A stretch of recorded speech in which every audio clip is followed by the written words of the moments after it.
Je ne veux pas travailler, je ne veux pas déjeuner, je veux seulement oublier et puis je fume. Salut à tous, je suis Manel, je suis praticienne en programmation neurolinguistique et aujourd'hui je vais vous donner la clé pour vous motiver, même quand vous n'en avez pas envie, et éviter ainsi la paresse et la culpabilité qui vient avec. Comment? Eh bien, c'est super simple, grâce à ton métaprogramme linguistique. C'est juste pour frimer un petit peu. En gros, c'est le système d'exploitation de ton cerveau. Le métaprogramme est un filtre inconscient qui oriente la façon avec laquelle tu fonctionnes. Comment tu reçois l'information, comment tu traites l'information et comment tu réagis par rapport à cette information. Donc, nous avons les personnes qui vont dans la catégorie « aller vers » et nous avons les personnes qui vont dans la catégorie « s'éloigner de ». Reste avec moi jusqu'à la fin parce que tu vas découvrir comment te motiver selon ton type de personnalité.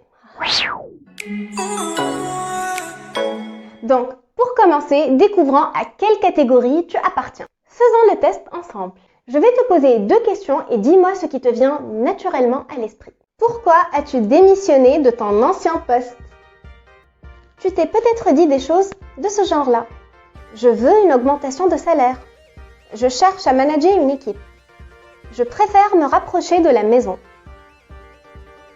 Ou alors, peut-être que ton discours interne ressemblait plutôt à ça. J'en ai marre de mon patron, des transports et j'ai peur d'avoir atteint mes limites là-bas. Je pense ne plus pouvoir avancer dans ma carrière. Si tu te retrouves dans la première catégorie, alors tu as le métamodèle aller vers. Tu es plus motivé par ce que tu veux obtenir par le résultat, l'augmentation, la gestion d'équipe, etc. Par contre, si tu te retrouves dans le deuxième cas, alors là, tu as le métamodèle s'éloigner de. Tu essayes plutôt d'éviter les contraintes et les obstacles de ta situation. C'est clair? Un petit peu? Pas trop? Bon, alors, on va faire un deuxième exemple pour comprendre davantage ce qu'on veut dire. Deuxième exemple, pourquoi veux-tu lancer ta propre start-up? Si tu te dis des choses du genre « Je veux plus de liberté, je cherche à devenir extra méga riche, je veux être mon propre boss », là tu es plutôt dans la catégorie « aller vers ». Si par contre tu te dis des choses du genre « Je ne supporte plus cette hiérarchie, je ne veux plus dépendre d'eux, je ne veux plus être critiqué pour ma façon de faire », là tu es plus dans la catégorie « s'éloigner d'eux ». Les personnes qui ont un métaprogramme s'éloigner d'eux sont des personnes qui sont plus motivées par le fait d'éviter la douleur. Ils sont plus inquiets, plus prudents et ont tendance à vouloir se protéger du monde, des menaces et de tout ce qui peut les blesser. En général, nous avons un métaprogramme qui est dominant. Ceci n'empêche, quand la situation l'exige, nous pouvons aller chercher notre motivation dans le camp adverse. Bref, venons-en au plus important. Comment se motiver?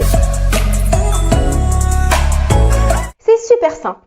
Une fois que tu sais comment tu fonctionnes, tu es plutôt aller vers ou alors s'éloigner d'eux, tu vas te raconter une histoire. Tu vas te faire tout un film en HD dans ta tête. Par exemple, tu as un rapport à finir, mais tu n'as pas du tout envie de bosser. Mais alors là, du tout. Qu'est-ce que tu fais? Alors, si tu es plutôt du genre aller vers, tu vas te créer un scénario où tu es le héros qui obtient sa promotion.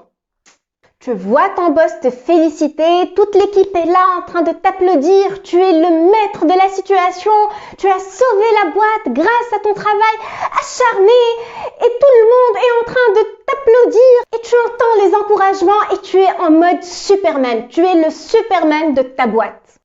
Grâce à toi, le client est satisfait et tu es le héros du jour. Par contre, si tu es du type s'éloigner d'eux, là tu vas aussi te créer un scénario, mais ça va être un scénario catastrophe. Tu as rendu ton rapport en retard parce que tu n'avais pas envie de bosser, ton boss t'a massacré parce que tu n'as pas respecté ta deadline, le client est super vénère et tu as perdu le compte parce que oui, après tout, qui a envie de bosser avec un incompétent? Ton boss, lorsqu'il a su que le client est parti, t'a viré. Et avec le corona, bonne chance pour te trouver un nouveau job. Voilà, dis-moi en commentaire lequel de ces 2 scénarios te parle le plus, te motive le plus et te donne envie de bouger. Sur ce, merci de m'avoir regardé jusqu'à la fin. Je vous embrasse, à la prochaine. Au revoir.